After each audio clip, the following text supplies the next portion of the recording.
Halo sobat sekalian, selamat datang di channel ini. Sebelumnya kita sudah membahas review chapter 386, di mana pada chapter tersebut kita mendapati kembalinya All Might sang simbol perdamaian.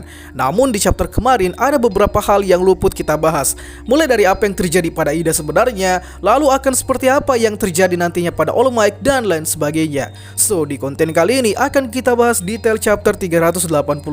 Tapi sebelum lanjut, subscribe channel ini biar admin makin semangat buat kontennya. Dan mari kita mulai. Bantuan dari David Seal. Di chapter ini kita ditunjukkan dengan kemunculan All Might untuk menahan All For One. Namun banyak yang meragukan All Might apakah dia bisa melakukan hal itu atau tidak.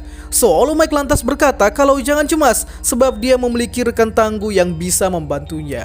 Nah dari sini banyak yang bertanya, siapa rekan yang dimaksud oleh All Might? Lalu apakah dia yang akan menyokong armor milik All Might? Saya rasa kalian pasti sudah bisa menebaknya bahwa rekan yang dimaksud All Might di sini adalah David Seal dari Amerika atau Island.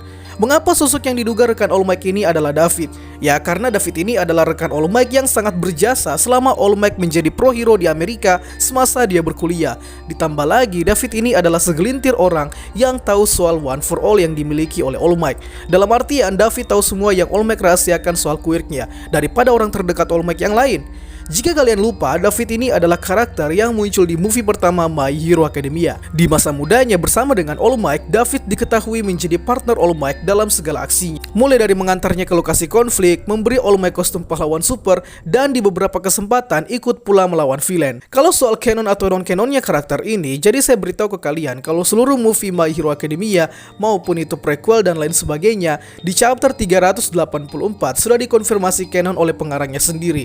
Jadi kalau soal dugaan bahwa David Seal sebagai rekan yang dimaksud oleh All Might, ini akan sangat memungkinkan cuy. Sebab di fase Dark Deku juga, All Might sempat menyinggung soal barang berteknologi tinggi yang dikirimkan olehnya langsung dari Amerika. Yang besar kemungkinan itu adalah barang yang diberikan oleh David. Dan mungkin armor milik All Might juga adalah pemberian dari David pula. Mungkin bukan hanya David yang terlibat membantu All Might di perang puncak kali ini. Mungkin juga ada Melissa yakni anaknya yang juga turut membantu. Berhubung di chapter 384 sebelumnya, yang ditunjukkan di panel akhir adalah Melissa anaknya si David. Balas budi Ingenium.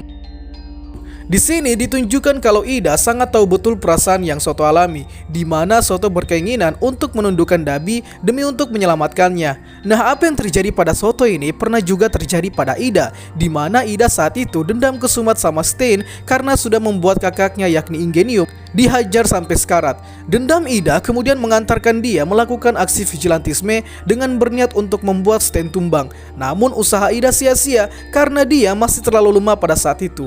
So untungnya ada Soto dan Deku yang langsung menolong Ida dari ancaman pembunuhan Stain. Kembali ke pembahasan chapter, jadi apa yang dilakukan Ida terhadap Soto ini adalah balas budi karena sudah menolongnya di masa lalu. Dimana jika Soto tak menolongnya di masa lalu, maka Ida mungkin sudah out atau mungkin tewas di tangan Stain. Nah, aksi Ida ditunjukkan dengan cara mengaktifkan Respiro Turbo, yang mana sebenarnya quirk engine milik Ida di sini sudah mengalami overhead sebelumnya. Dan karena ini demi kepentingan Soto yang ingin menyelamatkan kakaknya yakni Dabi atau Toya, maka Ida tak pikir panjang untuk mewujudkan tujuan Soto. So inilah kekuatan butterfly effect di My Hero Academia, di mana satu kejadian di masa lalu akan berdampak besar pada kejadian di masa depan. Andai Soto dulu tak menolong Ida, maka mungkin Soto sekarang tak dapat mengejar Dabi di Gunung Gunga. By the way, Ida pas lari dari Kamino ke Gunga ini cepatnya bukan main ya. Kayak anjir, pas lewatin gunung sampai rusak parah cuy. Lantas kekuatan apa yang Ida miliki sebenarnya? Iron Mike. Dan ini adalah hal terkeren di chapter 386 ini, di mana All Might nekat bertarung dengan All For One meskipun tanpa memakai quirk. All Might di sini akhirnya menunjukkan apa isi koper dan mobil yang selama ini dia bawa. Yang ternyata koper dan mobil ini adalah benda berteknologi tinggi yang All Might gunakan untuk terjun di perang puncak saat ini. By the way, alat yang All Might gunakan ini terdiri dari koper dan mobil. Nah, untuk koper ini sudah sering kita diperlihatkan digenggam oleh All Might, namun tidak ditunjukkan apa kegunaannya sehingga awalnya ini cukup misterius cuy. Kemudian ada mobil yang ikut termaksud dari alat yang All Might akan pakai, yang mana mobil ini dinamai Hercules dan ternyata menjadi bagian dari alat yang All Might akan pakai untuk bertarung nanti. Seperti yang sudah disebutkan di segmen pertama tadi, kalau kedua alat ini kemungkinan dibuat oleh David Seal. Adapun kekuatannya kita belum dapat pastikan, tapi ada dua dugaan yang bisa menebak kekuatan dari koper dan mobil Hercules ini. Yang pertama, banyak yang menduga kalau ini bakal seperti teknologi armor milik Iron Man, di mana kita tahu teknologi armor robotik sangat kental dengan Iron Man. Maka dari itu, kemungkinan All Might akan seperti Iron Man yang kita duga. Kemudian untuk kekuatannya sendiri, kemungkinan akan sangat-sangat kuat oleh sebab ini adalah teknologi tinggi. Belum lagi nama mobilnya yang diketahui adalah Hercules, dan maybe dari namanya yang Hercules ini bisa menjelaskan kalau armor yang All Might akan gunakan nanti memiliki kekuatan yang sangat kuat hingga memiliki kekuatan seperti seorang Hercules. So, pada intinya pertarungan All Might versus All For One ini adalah pertarungan ketiga sekaligus mungkin menjadi pertarungan terakhir All Might untuk memenuhi takdir yang dilihat oleh Sir Night Eye. Lantas dari pertarungan ini juga pastinya akan membuat All For One semakin mudah karena efek rewind yang terus berjalan hingga pada akhirnya tujuannya untuk menyatu dengan Shigaraki mungkin jadi gagal oleh sebab pertarungannya melawan All Might. Itulah pembahasan kita pada kali ini. Sanggap apabila ada yang kurang, request juga di kolom komentar untuk pembahasan selanjutnya. Dan akhir kata, see you next time.